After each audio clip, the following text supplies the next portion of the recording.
আল্লাহর নবীর খাদিমুর রাসূল সাহাবী হযরতে আনাস ইবনে মালিক রাদিয়াল্লাহু তাআলা আনহু আমার নবীজির খেদমতে 10 বছর থাকার কারণে খাদিমুর রাসূল উপাধি হয়েছে।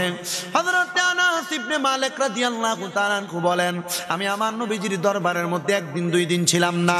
আমার আম্মা জান যখন আমি আনাস ইবনে মালিককে 8 বছর বয়সে রাহমাতুল লিল আলামিন নবীর দরবারে দিয়ে গিয়েছিলেন, ওই রাহমাতুল লিল আলামিনের নবীর দরবারে থাকা অবস্থায় আমার রাহমাতুল লিল আলামিন নবীজি মাহে রমজান মাসে একদিন আমার নবীজি নবীর সাহাবায়ে কেরামদেরকে নিয়ে একবারে ভরা মজলিসে বসলেন। আর রাহমাতুল লিল আলামিন নবীজি কোরআন সুন্নাহর বয়ান নবীজির জবানের কথা মুবারকগুলা শোনার জন্য সাহাবায়ে কেরামের কাছে নবী কিছু ওয়াকিয়া বলতে লাগলেন। আমি লক্ষ্য করে দেখলাম ওই কোরআন এবং সুন্নাহর বয়ান যারা শোনে ওই ব্যক্তিদের ব্যাপারে আল্লাহর হাবিব তাদেরকে যাজার ব্যাপারে বলতেছে। এক নাম্বার, কোরআন সুন্নাহর বয়ান যারা শুনবে, এটা শোনার পরে যারা আমলে জিন্দেগিতে বাস্তবায়ন করবে, ওই ব্যক্তিকে আমার আল্লাহ পাক রব্বুল আলামিন 1 নাম্বার তার হায়াত বাড়াইয়া দিবেন। হায়াত। আপনি অসুস্থ হলে চট্টগ্রামে যান, আপনাকে যদি আইসিইউর মধ্যে লাইফ সাপোর্টে রাখা হয় একদিনের জন্য সর্বনিম্ন 70,000 টাকা দেওয়া লাগে। কত হাজার? মিনিমাম 70,000 টাকা দেওয়া লাগে লাইফ সাপোর্টে, সর্বোচ্চ 2.5 লক্ষ টাকা। আর আল্লাহর হাবিব সাল্লাল্লাহু আলাইহি সাল্লাম নিজে বলছেন, আনাস ইবনে মালিক রাদিয়াল্লাহু তাআলা হাদিস বর্ণনা করছেন, কেউ যদি কোরআন সুন্নাহর বয়ান শুনে অথবা আল্লাহর কোরআন রাসূলের হাদিস তিলাওয়াত করে তার 1 নাম্বার হায়াত বাড়িয়ে দেওয়া হবে। 2 নাম্বার, ওই বান্দা যদি কঠিন কোনো বিপদে থাকে আল্লাহ তাকে উদ্ধার করবেন। 3 নাম্বার, ওই বান্দার রিজিকের ব্যবস্থা আল্লাহ করে দিবেন। এর প্রমাণ কি? রাসূল সাল্লাল্লাহু আলাইহি সাল্লামের দরবারে সাহাবায়ে কেরাম এসে বসে থাকতেন। রাসূল অনেক প্রশ্ন করেছে, তোমাদের কি পেটের ক্ষুধা লাগে না? তারা বলতেন, ইয়া রাসূলুল্লাহ, আপনার চেহারা মুবারকের দিকে তাকাইলে আমাদের ক্ষুধার কথা মনেই থাকে না। নবীজি নবী সারা জগৎ সৃষ্টির আগে প্রকাশ হয়েছে আল্লাহর হাবিবের বয়স যখন হায়াতে দুনিয়ার জিন্দেগিতে 40 বছর, তখন রসুল 23 বছর 13 বছর বয়স ছিলেন মক্কায়। মদিনায় ছিলেন 10 বছর। কয় বছর? মক্কা থেকে নবীজি মদিনায় আসার পরে ঠিক দ্বিতীয় দিন নবীজি খুব রাত্রবেলা, ভর দুপুর বলা হয়েছে, নবীজির হুজরা মুবারক থেকে বের হয়েছেন। আয়েশা দেখতেছেন হযরতে সিদ্দিকে আকবর আর হযরতে ওমরে ফারুক রাদিয়াল্লাহু তাআলা, মানে ফারুক আজম, ইসলামের দ্বিতীয় খলিফা, ওনারা দাঁড়িয়ে আছেন। নবীজি প্রশ্ন করলেন, তোমরা এখানে কেন দাঁড়িয়ে আছো? ইয়া রাসূলুল্লাহ, পেটের ক্ষুধায়। কি ক্ষুধায়? পেটের ক্ষুধায়। রাহমাতুল লিল আলামিন নবী বলছে, আমিও সেম পেটের ক্ষুধায় আছি। আল্লাহর হাবিব সাল্লাল্লাহু আলাইহি ওয়াসাল্লাম নবী যখন এমন কথা বললেন, হযরতে সিদ্দিক আকবর এবং হযরতে ফারুক আযম রাদিয়াল্লাহু তাআলা আনহুম আমার নবীজির জবান মোবারকের কথা মোবারক শুইনা তারা আল্লাহর হাবিব সাল্লাল্লাহু আলাইহি ওয়াসাল্লামের সঙ্গী হয়ে গেলেন। নবী রাহমাতুল লিল আলামিন নবী আমার ওই সাহাবায়ে কেরামের কাছে নবীর বাণী শোনায়া দিতেছেন। ওগো সিদ্দিক আকবর, হযরতে ফারুক আযম, আমি রাহমাতুল লিল আলামিন নবী ঘোষণা করলাম, তোমরা কিন্তু দুনিয়ার কোনো সাধারণ কাজে পেটের ক্ষুধা নিয়ে থাকো নাই।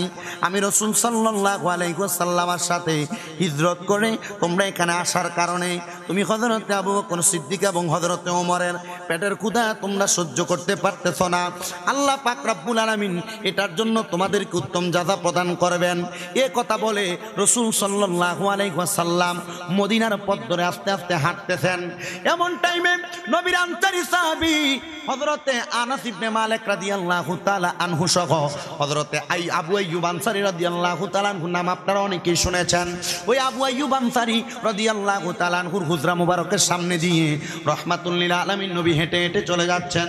এমন টাইমে হযরতে আবু আইয়ুব আনসারী রাদিয়াল্লাহু তাআলা আনহুর স্ত্রী ঘরের ভিতর থেকে স্বাগতম জানাচ্ছেন।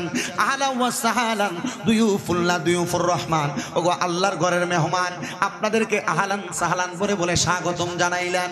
আমার নবী রাহমাতুল লিল আলামিন নবীজি হযরতে আবু আইয়ুব আনসারী রাদিয়াল্লাহু তাআলা আনহুর হুজরা মুবারক পর্যন্ত গেলেন আর জিজ্ঞাসা করলেন, ও আবু আইয়ুব আনসারীর স্ত্রী, তোমার স্বামী কোন জায়গায়? তোমার স্বামী কি ঘরে আছে?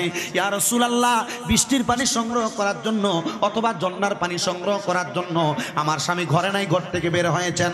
রাহমাতুল লিল আলামিন নবীজি অনুমতি ছাড়া ঘরের মধ্যে প্রবেশ করেন নাই। অনুমতি প্রদান করার সাথে সাথে রাহমাতুল লিল আলামিন নবী প্রবেশ প্রবেশ করলেন। তারই সাথে সাথে নবীর আনসারী সাহাবী হুজরা মুবারকের মধ্যে আইসা রাহমাতুল লিল আলামিন নবীজির দিকে তাকায়া তাকায়া আল্লাহর দরবারে দোয়া করতেছেন। আমি অনেক ভাগ্যবান একজন মেজবান, মেহমানের জন্য দোয়া করে না, কারণ রাহমাতুল লিল আলামিন নবী সবার জন্য দোয়া করে। আর উনি নিজে দোয়া করতেছে, ও আল্লাহ, আমি হইলাম দুনিয়ার সবচাইতে বড় মেজবান। যে ব্যক্তি আপনার ঘরে আসবে সে হলো মেহমান, আর যার ঘরে আসে সে হইল মেজবান। ইয়া রাসূলুল্লাহ, আপনাদের আগমনে আমি বড় খুশি হইলাম।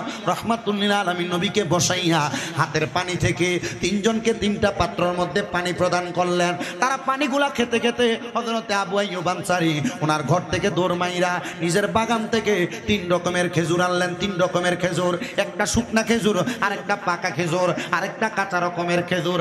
এই 3 রকমের খেজুর আইনা আল্লাহর হাবিব সাল্লাল্লাহু আলাইহি ওয়াসাল্লাম এবং সাহাবায়ে কেরামদেরকে প্রদান করলেন। তারা খাওয়া শুরু করবে, এমন টাইমে হযরতে আবু আইয়ুব আনসারী রাদিয়াল্লাহু তাআলা আনহু হাতের মধ্যে একটা তরবারি নিয়ে ঘর মধ্য থেকে বের হয়ে যাচ্ছেন।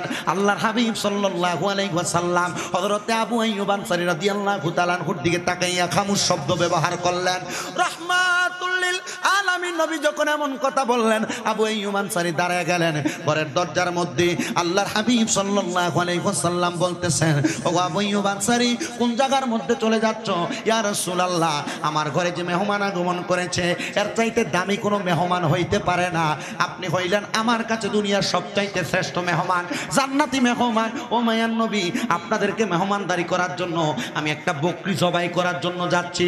নবী আমার ডাক দিয়া বলতেছে, আনসারী, এখান থেকে তুমি চলে যাইবা, তবে সাবধান, তুমি কোনো দুধওয়ালা বকরিকে জবাই করবা না।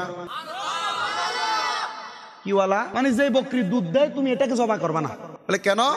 বলে দুগ্ধ থাকা অবস্থায় ওই বকরি আল্লাহ পাক রব্বুল আলামিনকে অধিক পরিমাণ স্মরণ করে। কোন মায়ের গর্ভের সন্তান দুনিয়াতে প্রসব করার আগ থেকে সন্তান প্রসব করার পরে যতক্ষণ তার স্তনে দুগ্ধ থাকে, ওই মা আল্লাহকে যত স্মরণ করে দুনিয়ার সাধারণ মানুষ তত স্মরণ করে না। ইয়া রাসূলুল্লাহ, ইয়া হাবিবাল্লাহ, আপনার আদেশ মানা হবে। উনি ওনার ঘর থেকে যাইয়া সুন্দর করে একটা বকরি জবাই করে আল্লাহর হাবিবকে মেহমানদারি করাইলেন। মেহমানদারি করানোর পরে রাসূল সাল্লাল্লাহু আলাইহি ওয়াসাল্লাম এবার হযরতে আবু আইয়ুব আনসারীর ঘর থেকে মদিনা পর্যন্ত গেলেন। সাথে সাহাবী আছে কয়জন? হযরত সিদ্দিক আকবর, হযরতে ফারুক আযম। কয়জন? নবী একজন। কয়জন হইল? আপনি একটু শর্তে হবে, ওনাদের ডিস্টার্ব। রাহমাতুল লিল আলামিন নবীজি হযরতে সিদ্দিক আকবর এবং হযরতে ফারুক আযম রাদিয়াল্লাহু তাআলা আনহু ওই সময় বললেন, তোমরা ঘর থেকে বের হয়েছো কি অবস্থায়? ইয়া রাসূলুল্লাহ, ক্ষুধার্ত অবস্থায়। বলে এখন কি অবস্থায়? নবীজি ক্ষুধা নিবারণ অবস্থায়। ওগো হযরতে আবু বকর সিদ্দিক, ও হযরতে ফারুক আযম, তোমরা একটা কথা মনে রাখবা, এই যে তোমরা পেটের ক্ষুধা নিবারণ করলা, যে খাবারগুলা ভক্ষণ করলা, এ খাবারের হিসাবও কিন্তু মনিবের কাছে দেওয়া লাগবে। ইয়া রাসূলুল্লাহ, কেন এমন কথা বললেন? ও মায়ার নবী, কেন এমন কথা আপনি আমাদেরকে বললেন? রাহমাতুল লিল আলামিন নবী বলে, এটা তোমাদের দুনিয়ার কোনো হিসাব না। এ খাবার আহার করার পরে কতক্ষণ তোমরা ওই মাওলার গোলামি করলা, ওই মাওলার পথ মতে চললা, ওই মাওলার রাস্তার মধ্যে থাকলা, এগুলার হিসাব আমার আল্লাহর কাছে দেওয়া লাগবে। সিদ্দিক আকবর বলি, ইয়া রাসূলুল্লাহ, ইয়া হাবিবাল্লাহ, আপনি নবীর সম্মুখে থাকা এর চাইতে বড় মাওলার গোলামি তো আর হইতে পারে না। আপনি নবীর সামনে থাকা, আপনি নবীর জবান মুবারকের বাণী মুবারক শোনা, এর চাইতে বড় মজলিস মাওলার ইবাদত তো হইতে পারে না। ও মুসলমান, ও আমার নারিস্টার বাবারা, চট্টগ্রামের রাঙ্গুনিয়ার বাবারা, আপনারা মনোযোগের সাথে বলবেন, আপনারা মনোযোগের সাথে উত্তর দিবেন। আমরা রহমাতুল লিল আলামিন নবীকে দেখি নাই, সিদ্দিক আকবরের জামানায় নাই, তবে আমরা রহমাতুল লিল আলামিন নবীজির স্মরণকালের এত সুন্দর জান্নাতের বাগানে বসেছি। যদি রহমাতুল লিল আলামিন নবীর জামানায় সিদ্দিক আকবরের কাছে নবীর সম্মুখে বসা সর্বশ্রেষ্ঠ মাওলার ইবাদত হইতে পারে, আজকের এই জান্নাতের বাগানে বৈশা আল্লাহর হাবিবের শানে সালাতু সালাম দুরুদ সালাম পড়া, এটা কি আমাদের কাছে উত্তম ইবাদত না কম দামি ইবাদত? উত্তম ইবাদত। এই জন্য আপনারা যারা জান্নাতের বাগানে বসলেন আল্লাহ পাকের 3টা নিয়ামত পাওয়ার আশায়, জবানটাকে কেউ বন্ধ রাখবেন না। জবানটা ছেড়ে দিয়ে উচ্চ কণ্ঠে জোরে জোরে আল্লাহর কালামে হাকিম কোরআন শরীফের তেলাওয়াত করবেন। আস্তে করবেন না জোরে করবেন? জোরে করার আগে কষ্ট করে যাদের সামনে জায়গা আছে সামনে আসো, আসেন, আসো সামনে, আসো না কেন মা? তুমি এখন আমার কথা শোনো না, আগামী 1.5 ঘন্টা ওয়াজ করবে, তুমি শুনবা কিভাবে? আসো, আসেন একটু সামনের দিকে আসেন। পেছনে যারা আছেন আপনারা সামনের দিকে চলে আসেন। পেছনে থাকলে কোনো মজা নাই, ওয়াজ আরো মজা হবে। একটু কষ্ট সামনে করে সামনের দিকে আসো। মা আসো না কেন? সামনে আসো, তোমার সামনে জায়গা আছে না? ভাই সাহেব জায়গা নাই সামনে, আসেন না। এখনই ওয়াজ শোনে না, এখন বলতেছি শোনে না। 1.5 ঘন্টা ওয়াজ করলে কি শুনবে? আপনাদের আসেন না, ঠিক বিপদে বেড়ে বসছে আর কি। তাবারুক আছে না? আমরা এত দূরে বসে আছে, এখনো দূরে বসে আছে। আপনি এখন আমার কথা শুনতেছেন না? আপনি 1.5 ঘন্টা ওয়াজ করলে কি শুনবেন? কথা বুঝেন নাই না তো? আপনার সামনেরটা তো আগে তো, এই জন্য এই সামনে। তাহলে বলেন কোরআন তেলাওয়াত আসতে হবে না জোরে হবে? আসতে হবে না জোরে হবে? মুহাব্বতের আওয়াজে জবান খুলে জোরে জোরে পড়িয়া ও বিল্লাহি মিনাশ শাইতানির রাজিম বিসমিল্লাহির রাহমানির রাহিম يؤذون المؤمنين والمؤمنات بغير ما اكتسبوا فقد احتملوا بهتانا وإثما مبينا وقال في حديث الشريف عن أنس رضي الله تعالى عنه قال قال رسول الله صلى الله عليه وسلم ألا أخبرك عن ملوك الجنة قلت بلى يا رسول الله قال رجل ضعيف مستضعف ذو تمرين لا يؤبق له لو أقسم على الله لا أبر رواه ابن ماجه أو كما قال عليه الصلاة والسلام وقال في حديث الشريف عن أسماء بنت يزيد أنها سمعت رسول الله صلى الله عليه وسلم ألا أنبئكم بخياركم قالوا بلى يا رسول الله قال خياركم الذين إذا ذكر الله عز وجل رواه ابن ماجه أو كما قال عليه الصلاة والسلام وقال في شان حبيبه ومحبوبه ومعشوقه مخبرا وآمرا إن الله وملائكته يصلون على النبي يا أيها الذين آمنوا صلوا عليه وسلموا تسليما পড়েন اللهم صل على محمد اللهم مدنا بيانا شافيانا نبيانا আল্লাহর নূরে নবী পয়দা নবীর নূরে সবই পয়দা আল্লাহর নূরে নবীর নূরে সবই পয়দা কদ জাআকুম মিনাল্লাহি নূর কোরআনের ঘোষণা আল্লাহুম্মা মুহাম্মাদ নাবিয়ানা শাফিয়ানা গায়েবের খবর দেনেওয়ালা তিনি মুদার কামলিওয়ালা গায়েবের খবর তিনি মুদার কামলিওয়ালা সূরা জিনের শেষ 2 আয়াত সূরা জিনের শেষ 2 আয়াত আল্লাহ করেন ঘোষণা আল্লাহুম্মা মাদেনা বিয়ানা হাজার নাজার আছেন নবী আল্লাহর কোরআনেতে পাবি হাজার নাজার আল্লাহর কোরআনেতে পাবি আন্নাবিয়্যু আওলা বিল মুমিনিনা কোরআন খুলে দেখো না আল্লাহুম্মা মুহাম্মাদ নাবিয়ানা মিলাদ কিয়াম করা বাইরে মুমিনের নিশানা মিলাদ কিয়াম করা বাইরে মুমিনের নিশানা মিলাদ কিয়াম না মানিলে মিলাদ কিয়াম না মানিলে ঈমান তাজা থাকে না আল্লাহুম্মা নাবিয়ানা। সবাই জবান খুলে পড়েন আলহামদুলিল্লাহ।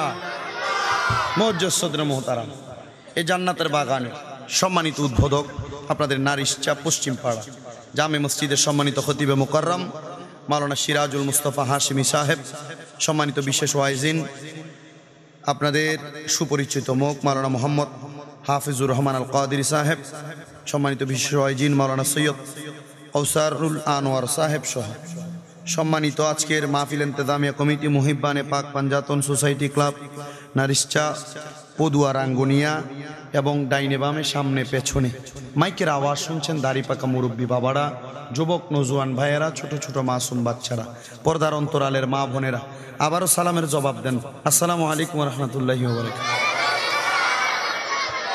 চতুর্থতম আজিমুশান ওয়াজ মাহফিল, মিলাদ মাহফিল হচ্ছে। আপনারা খুশি না বেজার? তাহলে মহাব্বতের আওয়াজে পড়েন আলহামদুলিল্লাহ। আপনাদের চাইতে আরো বেশি খুশি একটা দল আছে, সেটা হচ্ছে এলাকার কবরবাসী। সেটা কারা? কবরবাসী। কেন খুশি? তার কারণ হচ্ছে এই কবরবাসীগুলার রুহুগুলাকে আজকে উন্মুক্ত করে দেওয়া হয়েছে। এই জান্নাতের বাগানের আশেপাশে ঘুরছে, ফকির যেভাবে ভিক্ষা চায়, কবরবাসী আপনার কাছে তার চাইতে বেশি চাইতেছে। মাহফিলের প্যান্ডেলে যারা উপস্থিত হয়ে গেছেন, আপনাদের আহলে আওলাদেরা এভাবে হাত বাড়িয়ে বাড়িয়ে আপনাদের কাছে চাচ্ছে আপনারা নি কিছু দেন তাদেরকে। তো কি দিবেন? আজকের মাহফিলে আখিরি মুনাজাতে দোয়া হবে, আপনারা তাদের জন্য দোয়া করবেন। তো যারা বাহিরে আছেন আপনাদের কাছে কিভাবে চাইবে আপনাদের আহলে আওলাদ, যারা ঘুমায় আছেন আপনাদের কাছে কিভাবে চাইবে আহলে আওলাদ, এটা আপনারাই ভালো জানেন।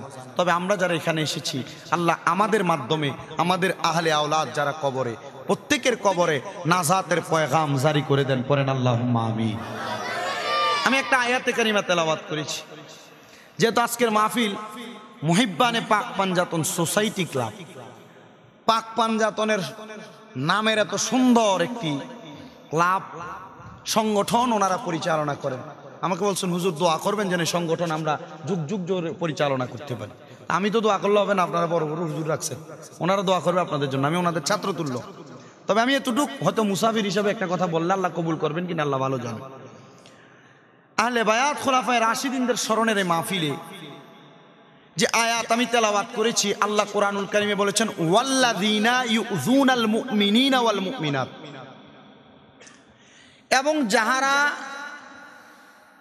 কোন মুমিন বান্দা এবং বান্দীদেরকে কষ্ট দেয়, বিগাইরি মাকতাসাবু, কোন অন্যায় ছাড়া, ফাকাদ ইহতামালু বুহতানা ওয়া ইসমাম মুবিনা, তারা যেন পাপের বোঝা তাদের নিজের মাথায় তুলে নেয়।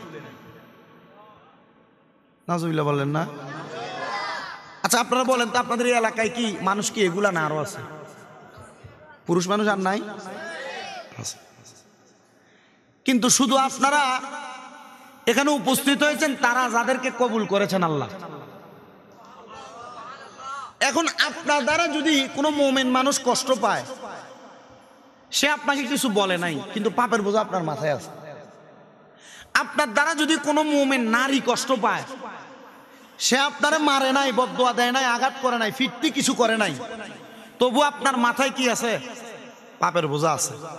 আচ্ছা এবার আমার প্রশ্ন হলো, কেউ আপনাকে না মারলো, পাপের বোঝা আপনার মাথায় আসলো, আপনি জানেন, জানার পরও কোনো মুমিনকে কষ্ট দেন, দেন কিনা? দেয় কিনা? বলে হুজুর এই মুমিন দ্বারা কিন্তু দুনিয়ার সাধারণ মুমিন মানুষকে বোঝায় নাই। আমার আলা হযরত ইমাম এশকে মুহাব্বত ইমাম আহমদ রেজা খান ফাজিল বেরলভী ওনার তাফসিরে কানজুল ঈমান নুরুল ইরফানের মধ্যে বলছেন, ইয়ানে মুমিনাত বমানা মুমিনুন বমানা সালিহিন আবিদিন, জোরে কন্না আলহামদুলিল্লাহ।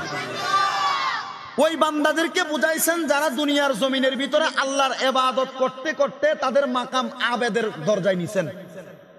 আবেদ কারা? আবেদ হইল তারা যারা দুনিয়ার জমিনের ভিতরে 5 ওয়াক্ত নামাজ, তার পাশাপাশি এমন নফল ইবাদত করেছে যার দ্বারা সে আল্লাহর কাছে গ্রহণযোগ্য হয়ে গেছে। সলে কারা? আল্লাহর কাছে গ্রহণযোগ্য হওয়ার পরে এরা আল্লাহর বান্দা থেকে বন্ধুতে রূপান্তরিত হয়ে গেছে। আচ্ছা বলেন, আল্লাহর নিকটবর্তী বান্দা এবং বান্দা থেকে বন্ধুতে রূপান্তরিত হওয়া, এ কি দুনিয়ার সাধারণ কথা? এই আবেদ এবং সলের বর্ণনা করতে গিয়ে জামি আহমদিয়ার আনিসুজ্জামান হুজুরের শামে কারবালা কিতাব, আমরা এগুলো পড়ে ওয়াজ করি। ওই কিতাবের মধ্যে উনি এভাবে উল্লেখ করছেন, এই সালেহ এই মুমিন বান্দা দ্বারা ইঙ্গিত এবং ইশারা দেওয়া হচ্ছে এদের উপরে যারা নবীদের আহলে বায়াত। হুজুর নবীর আহলে বায়াত কারা? বলে হ্যাঁ, নবীর আহলে বায়াতের ব্যাপারে আল্লাহর হাবিব সাল্লাল্লাহু আলাইহি ওয়াসাল্লাম মদিনা রহমাতুল লিল আলামিন নবীজি অত্যন্ত সুন্দরভাবে বর্ণনা করতেছেন কারা নবীর বংশধর। বলে হুজুর নবীর বংশধর তারা নবীর কলিজার টুকরা কন্যা, নবীর কলিজার টুকরা সন্তান, অথবা নবীর আরো অনেক সন্তান যারা, তারাই নবীর বংশধর, নবীর স্ত্রী নবীর বংশধর। আমার রাসূল সাল্লাল্লাহু আলাইহি ওয়াসাল্লাম মদিনা রহমাতুল লিল আলামিন নবীজি ডাক দিয়া বলে, উম্মতেরা, ও আমি নবীর উম্মতেরা শুনে নাও, দুনিয়ার জমিনের মধ্যে আমি নবী আহলে বায়াত তাদেরকে বোঝাই নাই। এবার আল্লাহর হাবিব সাল্লাল্লাহু আলাইহি সাল্লাম বুঝিয়ে দিচ্ছেন, আমি নবীজি একদিন শীতের সকালবেলা আমি নবীর হুজরা মুবারক থেকে বের হইলাম। নবীজির শরীর মুবারকের মধ্যে কালো রঙের একটা পশমি চাদর ছিল। ওই চাদরটা আল্লাহর হাবিব সাল্লাল্লাহু আলাইহি সাল্লামের শরীর মুবারকে মোড়ানো। নবী রাহমাতুল লিল আলামিন নবী আমার বলেন, আমি ওই সময় হযরতে ফাতেমা জাহরা রাদিয়াল্লাহু তাআলা আনহার হুজরা মুবারকের সামনে দিয়ে হেঁটে হেঁটে যাচ্ছিলাম। এমন টাইমে আমি মা ফাতেমা জাহরার ঘর মুবারকের মধ্যে প্রবেশ করলাম। প্রবেশ করার সাথে সাথে যখন আমি ফাতেমা জাহরার হুজরা মুবারকে প্রবেশ করলাম, আমি নবীর চাদর মুবারকটাকে আমি এইভাবে তুলে ধরে আমি হযরতে আলী রাদিয়াল্লাহু তাআলা আনহুকে ওই চাদরের নিচরে ঢুকাইলাম। হযরতে মা ফাতেমা জাহরা রাদিয়াল্লাহু তাআলা আনহাকে ওই চাদরের নিচে প্রবেশ করাইলাম। তারপরে হযরত ইমাম হাসান, তারপর ইমাম হুসাইন রাদিয়াল্লাহু তাআলা আনহুমা, তারা দুই ভাইকে ওই চাদরের নিচে প্রবেশ করাইলাম। মাঝখানে আমি থাকলাম আর আল্লাহর কাছে দোয়া করলাম, আল্লাহুম্মা হাউলাই আহলু বাইতি, আল্লাহ আপনি এদেরকে কবুল করেন, এরা আমার আহলে বায়াত। জবান খুলে বলেন সুবহানাল্লাহ। ইয়া রাসূলুল্লাহ, ইয়া গাউসুল আযম জিন্দাবাদ।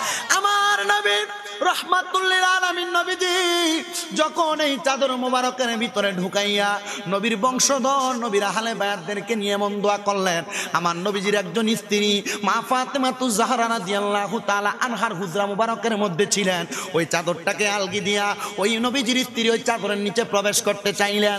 ও মুসলমান, আমার নবীজি নবীর স্ত্রীকে বলেছেন, তুমি তোমার জায়গার মধ্যে সম্মানিত আর এরা এদের জায়গায় সম্মানিত। আমার আল্লাহ পাক রব্বুল আলামিন সাথে সাথে রাহমাতুল লিল আলামিন নবীর উপরে আয়াত নাযিল করে দিলেন, ইন্নামা ইউরিদুল্লাহু লিইয়ুযহিবা আনকুমুর রিজসা আহলাল বাইতি ওয়া ইউতাহহিরাকুম তাতহীরা। আল্লাহ পাক রব্বুল আলামিন নাযিল করে জানিয়ে দিচ্ছেন, ও নবীজি নিশ্চয়ই যারা আপনার আহলে বায়াত, আপনার বংশধর, এদের মধ্য থেকে সকল প্রকার পাঙ্কুলতা অপবিত্রতা দূর করে আমি আল্লাহ পাক এদেরকে পবিত্র বানিয়ে দিলাম। ওয়ায়ুতাহহিরাকুম তাতহীরা, এদেরকে পবিত্র বানিয়ে দিলাম। এখন চিন্তা করেন মুসলমান, আমার আল্লাহ পাক রব্বুল আলামিন এদেরকে কত পবিত্র বানাইলেন। আমার পর্দার অন্তরালে অনেক মা বোনেরা আছেন, আপনারা মা ফাতেমা জাহরা রাদিয়াল্লাহু তাআলা আনহাকে ভালোবাসেন। এখানে অনেকে আছেন মুশাহাদে কারবালার মাস আসলে আহলে বায়াত পাক পাঞ্জাতনকে ভালোবাসেন। হুজুর এখানে পাক পাঞ্জাতন শব্দটা কেন ব্যবহার করা হলো? পাক পাঞ্জাতন শব্দটা আরবি শব্দ না, পাক পাঞ্জাতন শব্দটা ফার্সি শব্দ, কেউ উর্দু ভাষায় ব্যবহার করে। ও নবীর উম্মতের দল, পাক শব্দের অর্থ হলো পবিত্র, পাঞ্জা মানে পাঁচ, তন শব্দের অর্থ হলো দেহ, পাক পাঞ্জাতন মানে হলো পবিত্র পাঁচটা দেহ। এ পাক পাঞ্জাতন কিভাবে হইল? আমার নবী মাঝখানে, হযরতে আলী কাররামাল্লাহু ওয়াজহু তিনি রইলেন আমার নবীজির ডাইনে, মা ফাতেমা জাহরা রইলেন আমার নবীর বামে, ইমাম হাসান ইমাম হুসাইন রাদিয়াল্লাহু তাআলা আনহুমা এরা দুইজন আমার নবীজির সম্মুখে। ওই চাদরের নিচে যে পাঁচজন মানুষ ছিলেন এদেরকে বোঝানো হইল পাকে পাঞ্জাতন, পাঞ্জাতন পাঞ্জাতন নাকে পাঞ্জাতন। ও গো নবীজি পাক পাঞ্জাতন বলেন পাঞ্জাতন পাঞ্জাতন নবীজি পাক পাঞ্জাতন ও গো নবীজি পাক বলেন ও গো নবীজি পাকে পাঞ্জাতন বলেন পাঞ্জাতন পাঞ্জাতন নবীজি পাঞ্জাতন পাঞ্জাতন নবীজি পাকে পাঞ্জাতন ও গো নবীজি পাকে পাঞ্জাতন হযরত আলী মা ফাতেমা হাসান হুসাইন দন ও গো নবীজি পাক পাঞ্জাতন একটা জবান বন্ধ রাখবেন না, চিৎকার মেরে বলেন আল্লাহু আকবার। পাক পাঞ্জাতন চিনলেন, নবীর বংশধর চিনলেন। এবার শুনেন নবীর বংশধরের কত পাওয়ার। বংশধরের নামে এত সুন্দর ক্লাব সোসাইটি, এই বংশধরের নামের কত পাওয়ার, নামের কত আজমত। ইহুদিরা আমার নবীজির বংশধরদেরকে সমর্থন করতে তাদের বড় কষ্ট হইতো। আমার রহমাতুল্লিল আলামিন নবীর কাছে অনেক মানুষ আইসা, অনেক সাহাবায়ে কেরাম আইসা নালিশ করতে লাগলেন, ইয়া রাসূলুল্লাহ আপনার বংশধরদেরকে অনেক মানুষ অবহেলা করে। আল্লাহর হাবিব সাল্লাল্লাহু আলাইহি ওয়াসাল্লাম ইহুদির একজন নেতা ছিলেন, যার নাম ছিল মুনাব্বার। ওই মুনাব্বার ব্যক্তিকে আল্লাহর হাবিব বললেন, তোমরা যেহেতু আমার বংশধরদেরকে এত অবহেলাই করতে লাগতেছ, আসো না আমরা আমাদের সন্তানদেরকে নিয়ে দোয়া করব, তোমরা তোমাদের সন্তানদেরকে নিয়ে দোয়া করবা। বলে কেমন দোয়া করবেন? বলে আমরা দোয়া করব, তোমরাও দোয়া করবা। আল্লাহ যাদের দোয়া এই মুহূর্তে কবুল করবে এই ব্যক্তিরা হবে হক, আর নচেত যাদের দোয়া কবুল করবে না এরা হবে বেহক। বলে ঠিক আছে আসেন। এবার ইহুদিরা পরের দিন আসরের নামাজের পরে, আবার কোন বর্ণনায় বলা হয়েছে ইহুদিরা পরের দিন ফজরের নামাজের পরবর্তী সময় সূর্য ওঠার আগ সময়ে এরা আগমন করলেন। রহমাতুল্লিল আলামিন নবীজি সামনে সামনে, ডাইনে এবং বামে ফাতেমা এবং মৌলা আলী রাদিয়াল্লাহু তাআলা আনহু, নবীর সাথে নবীর কলিজার টুকরা দুইজন নাতি হযরত ইমাম হাসান আর ইমাম হুসাইন রাদিয়াল্লাহু তাআলা আনহুমা, এদের কিনে আমার নবী যখন সামনের দিকে যায় ইহুদিরা ওনাদের সন্তানদের কিনে আগমন করতেছে। আমার রহমাতুল্লিল আলামিন নবীজি সামনের দিকে যখন যাচ্ছেন ইহুদিরা এদেরকে দেখা হঠাৎ করে রহমাতুল্লিল আলামিন নবীর কাছে একজন প্রতিনিধি প্রেরণ করলেন, ইয়া রাসূলুল্লাহ ইয়া হাবিবাল্লাহ নবী গো, আমরা দূর থেকে যা দেখলাম আপনি নবী কি তা লক্ষ্য করে দেখেছেন? আল্লাহর হাবিব প্রশ্ন করলেন, তোমরা কি লক্ষ্য করে দেখলাম? রহমাতুল্লিল আলামিন নবী গো, আমরা লক্ষ্য করে দেখলাম হযরত ইমাম হাসান ইমাম হুসাইন রাদিয়াল্লাহু তাআলা আনহুমা, তাদের দুইজনের চেহারার মধ্যে এমন একটা নূরের আলোক রশ্মি জ্বলতেছে যে আলোক রশ্মি আমাদেরকে আকর্ষিত করছে। ইয়া রাসূলুল্লাহ আপনি এই মুহূর্তে আমাদের জন্য বদদোয়া করবেন না, আমরা জানি আপনাদেরকে যারা কষ্ট দিচ্ছে আপনি তাদের জন্য বদদোয়া করবেন।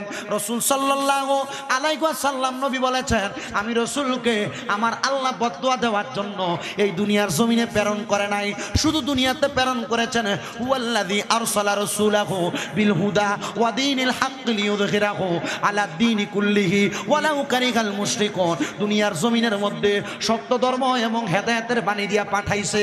আমি নবী যদি তোমাদেরকে বদদোয়া দেই তোমরা হেদায়েতের বাণী পাবে না। ওই ইহুদি সাথে সাথে আল্লাহর হাবিবের কদম মোবারকের মধ্যে পড়ে গেছে। ইয়া রাসূলুল্লাহ আপনার আহলে বায়াতের দোহাই দিলাম, আপনি এদের ওসিলায় আমাকে কবুল করে নেন, আর এই মুহূর্তে আমাকে কালিমা পড়ায়া দেন, লা ইলাহা ইল্লাল্লাহ মুহাম্মাদুর রাসূলুল্লাহ সাল্লাল্লাহু আলাইহি ওয়াসাল্লাম। সালাতুন ইয়া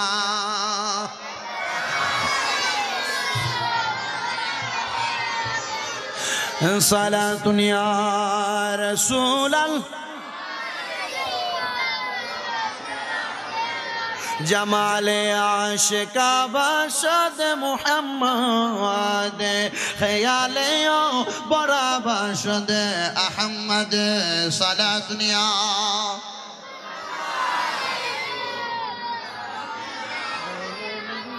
खुद खुदाए कहता है सल्लू फिर भी अंतुम गाफिलून अरे मोमिनो आए फतह तौबा फफालू मा तुमरून साला दुनिया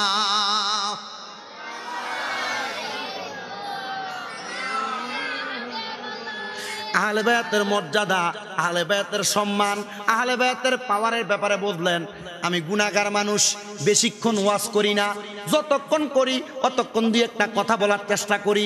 এর মধ্যে আপনার যেটা ভালো লাগবে সেটা মানবেন, যেটা আপনার পছন্দ হবে না মানার দরকার নাই, মূর্খ মানুষ।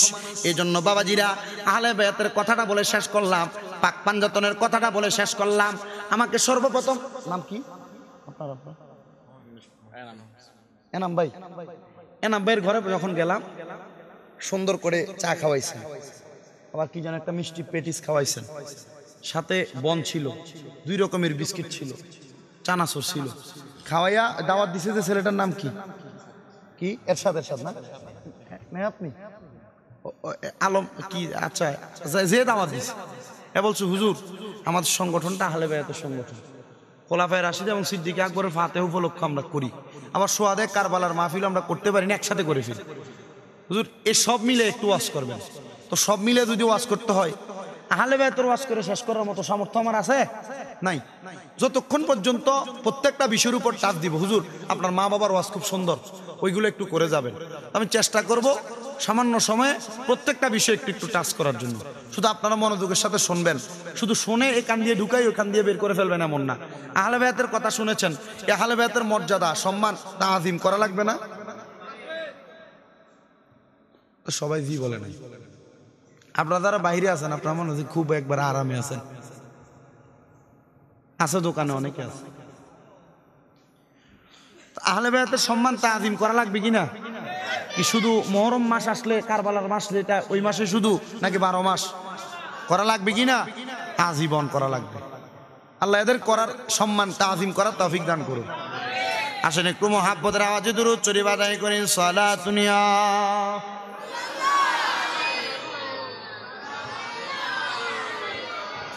আলাইকুম সালাম।